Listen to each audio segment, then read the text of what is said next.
روزہ رکھے گا اور 2 سالوں کے برابر ہو جائے گا تو 10 راتوں کی عبادت برابر ہوگی. اور راتوں کی عبادت جو ہوتی ہے روزوں کی عبادت کے برابر ہے. یہ 2 سالوں کے برابر اور 8 پہلے آپ نے پورا کر دیا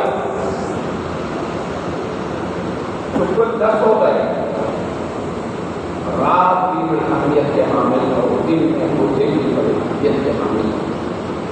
خوش قسمت کو مجھے رکھتے ہم جو تھے کمزور لوگ روزے رکھنے میں بھی سستی ہوتی ہے اور رات کو جاگنے میں بھی سستی ہوتی ہے. حالانکہ لوگوں کے دلوں میں اس کی اہمیت وہ نہیں ہے جیسے ہونی چاہیے. اور جیسے صحابہ کرام اس کی حقیقت کو سمجھ گئے تھے اور انہوں نے اس کو اپنایا تھا اور ان راتوں میں جاگ کر گزارنے کی اہمیت ان کو معلوم ہو گئی تھی اور روزوں کی حقیقت ان کو معلوم ہو گئی تھی تو مسلسل یہ اعمال کرتے تھے. ایک خصوصیت ان راتوں میں جاگنا اور ان میں روزے رکھنا اور صرف اسی ذوالحجہ کے مہینے کے ابتدا کے ساتھ ان کا تعلق ہے. اور پھر ان دنوں میں ناخن نہ کاٹنا, بال نہ کاٹنا, یہ بھی ان کی خصوصیت ہے. اور اس میں بھی حجاج کرام کے ساتھ مشابہت ہے تو وہ بھی ناخن اور بال نہیں کاٹتے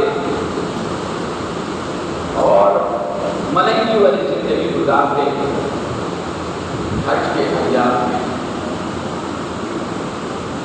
اسی طریقے سے اس کی خصوصیات میں سے ایک عرفے کے دن تکبیرات تشریق ہے.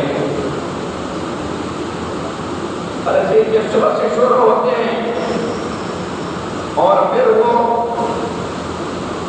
ذوالحجہ کے 13 تاریخ پر اختتام پذیر ہوتے ہیں.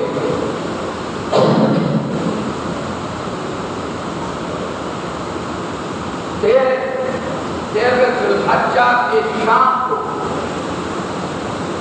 یعنی جب وہ عصر کی نماز ادا کرے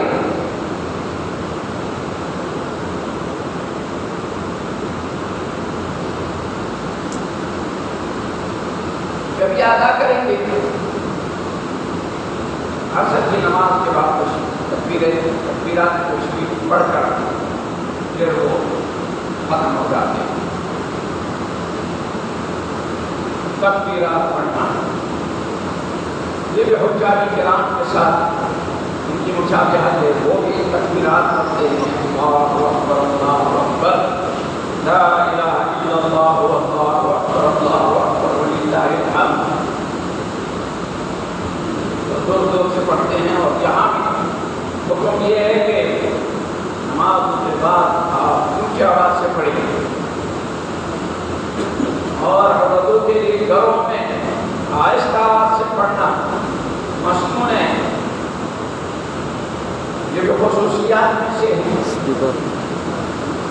پھر 10ویں ذوالحجہ کو ایک خاص عمل جو اس سے وابستہ ہے وہ ہے نماز کا پڑھنا. عید کے دن کا نماز ادا کرنا اور اس میں بھی تکبیرات پڑھنا اور پھر 10ویں ذوالحجہ کو صبح نماز عید ہونے کے بعد جب قربانی شروع ہوتی ہے. یہ قربانی کے خاص عمل ہے تو اس کے ساتھ خاص یہ کئی اعمال ہیں جن کو اپنائے جاتے ہیں اور ثواب کی نیت سے اپنائے جاتے ہیں اور اس پر اللہ پورا پورا اجر ادا کرتے ہیں، کیونکہ رسول اللہ صلی اللہ علیہ وسلم نے جو کچھ فرمایا وہ حق و سچ ہے۔ آپ نے تمام باتوں کے متعلق ارشاد فرمایا اور اس کی حقیقت تک سب سے پہلے صحابہ کرام پہنچ گئے اور اس پر عمل کیا، اس کے بعد پوری امت کو اس پر عمل کرنا۔ الٹی سیدھی بیان، تقریر اور بیانات اگر ملک کے کسی آئے کسی خطے پر اور کوئی اپنے آپ کو بڑا سمجھدار سمجھنے والا